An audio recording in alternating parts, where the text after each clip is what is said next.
Hi, and welcome. You're listening to the X22 Report. My name is Dave, and this is episode 1682A, and today's date is October 5th, 2018, and the title of the episode is, Was the End of the Petrodollar Just Announced by the President? Now, before I get started, I just want to make an announcement. I uploaded a new interview with Robert David Steele. It is on the X22 Report Spotlight YouTube channel. So all you need to do is go over to YouTube, type in X22 Report Spotlight, and you can view the interview right there. Or you can come over to the X22Report.com or NewSentinel.com sites. Scroll down a little bit, look over to your right-hand side. You can play the interview right on the site, or go to Steemit, that is steemit.com/@X22Report, and you can play the interview right on Steemit. Let's get into the economic collapse financial news. Now, we understand that we've been under a central banking system starting all the way back to 1913. And in 1971, which we discussed many times before, we were taken off the gold standard. Now, this wasn't because of gold speculators. It wasn't because, there were investors out there that were trying to manipulate the gold price. It was about countries who wanted their gold back. And the Fed, the United States at the time, deep state, didn't want to give the gold back, most likely because they leased it out or it was gone. And they were moving the entire economic system to a petrodollar system at this time. And back then, countries realized what was happening because the Fed printed a lot more currency.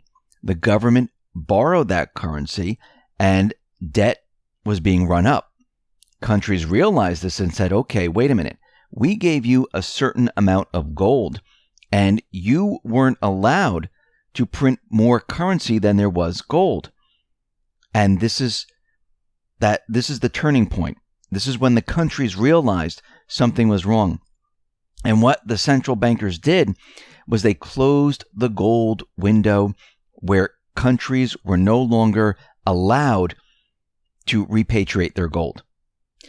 At the same time, and this was in the planning stage for a very long time, they were planning to move us off the gold stage and move us onto the petrodollar system.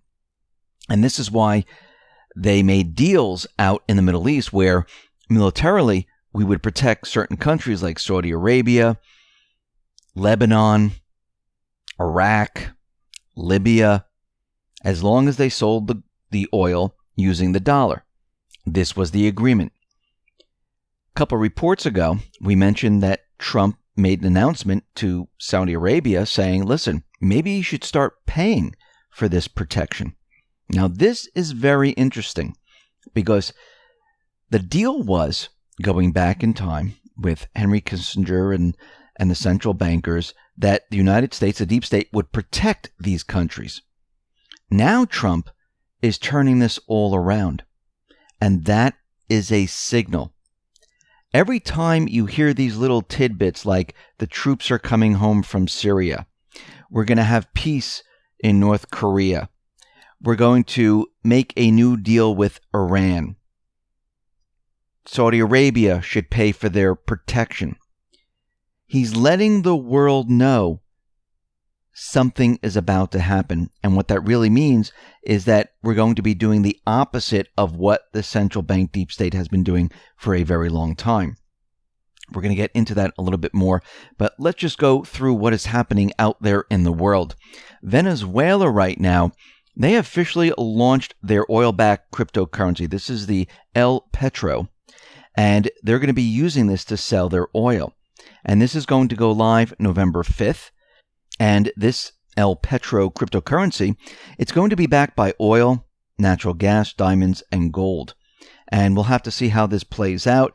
Of course, the critics are out there saying that this is going to be a disaster. Cryptocurrencies cannot be used in this fashion.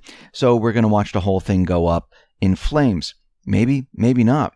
Because we see China, Russia, many other countries starting to use cryptocurrency. And countries out there will exchange using cryptocurrency. So what this allows Venezuela to do, it allows them to bypass the sanctions.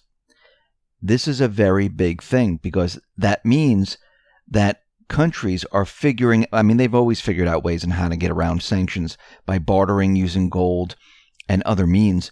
But this would be an electronic currency system which completely bypasses the dollar. And remember, Russia has been out there saying that countries should bypass the dollar. They should use their national currencies. They should use their own currencies for trade. Russia and China have been doing this. India is doing it now. We see Syria is going to be doing it. We see many of the Middle Eastern countries are going to do it. Africa, the African nations, saying that, listen, maybe we should use the yuan. We don't really need the dollar because we do a lot more trade with China. So this is the beginning stages, and I think a lot of things are going to change. I think this is going to be a huge test, and we'll have to see how this plays out. Here in the United States, we mentioned the retail apocalypse is continuing, and what we're seeing, and we mentioned this, that Mattress Firm, they might declare bankruptcy. And lo and behold, they went under. They have declared bankruptcy. Now, they have liabilities of at least $1 billion and over 50,000 creditors. And they just filed for Chapter 11 bankruptcy in Delaware, and they're going to be closing a lot of stores. They have about 3,300 stores, and we're going to see a lot of them close down. And I think this holiday season, they're going to be closing about 700 stores. And this is during the busiest time of the year. And we could see that many other stores are heading down the same exact path. And after this holiday season, I think we're going to see a lot of stores start to close up shop. I know Walmart, Target, they've been out there saying that, oh, it's the tariffs. That's why we're going to have a really bad holiday season. I don't think it has anything to do with the tariffs. I think they already knew that this holiday season was going to be bad, because if you look back at the last couple of holiday seasons, they've been absolutely awful.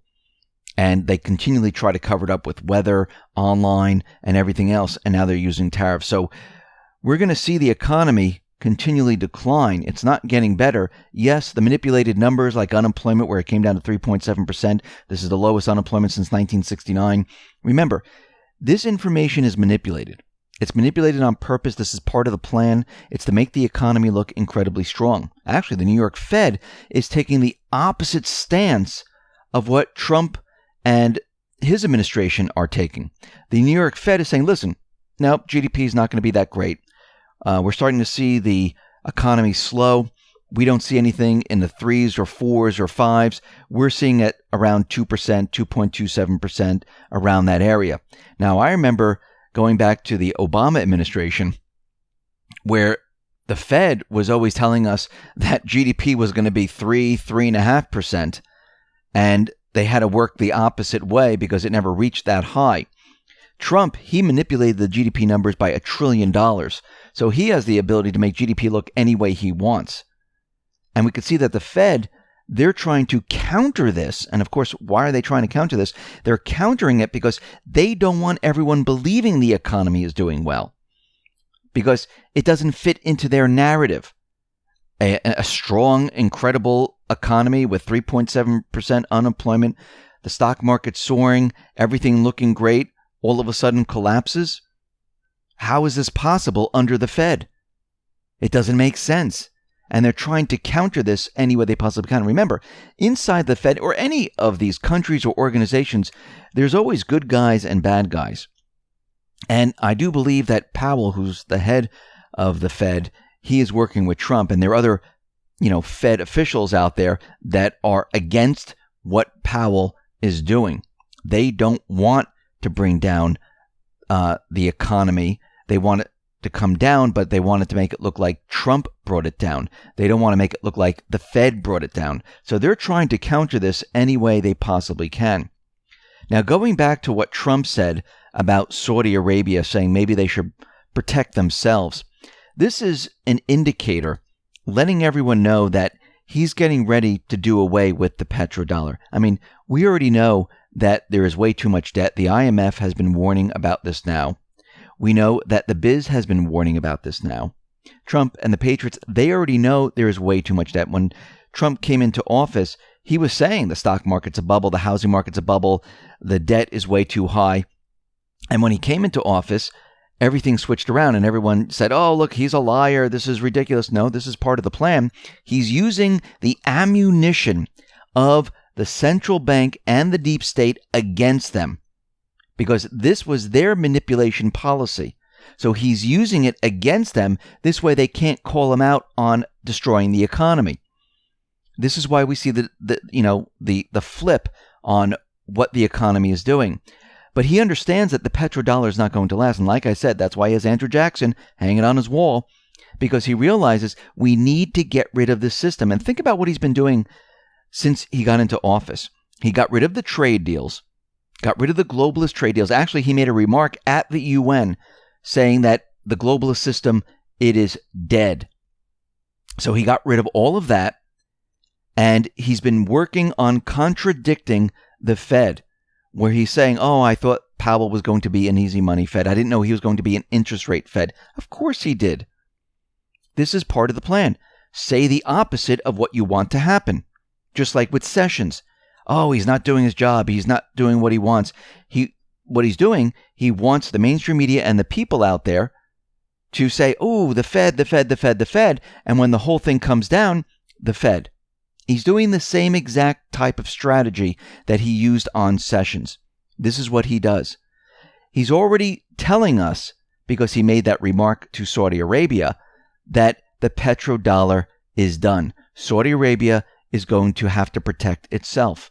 The other countries he's really not concerned about, because once the people take back their countries, they're going to be selling the oil using whatever currency or whatever system they want. Most likely, it will not be the dollar. So Trump has just warned everyone right now that the petrodollar, its days are numbered. What does this tell us? This tells us that we're heading towards this great transition. This transition into a new system out of the central banking system, which was established back in 1913, then again in 1947, then again in 1971.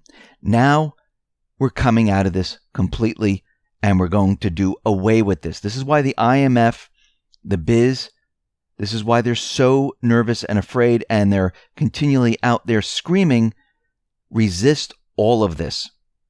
And we know that there's nothing to resist because it's going to be done. The system is going to be ripped apart, and I should say the central bank system is going to be ripped apart and dismantled, just like the globalist trade deals, just like the globalist system. It's all coming apart, and it's happening very, very quickly, and it's going to accelerate as we move forward. Listen, everyone, thanks a lot for listening. Be well, be safe, and especially be prepared. Thanks a lot.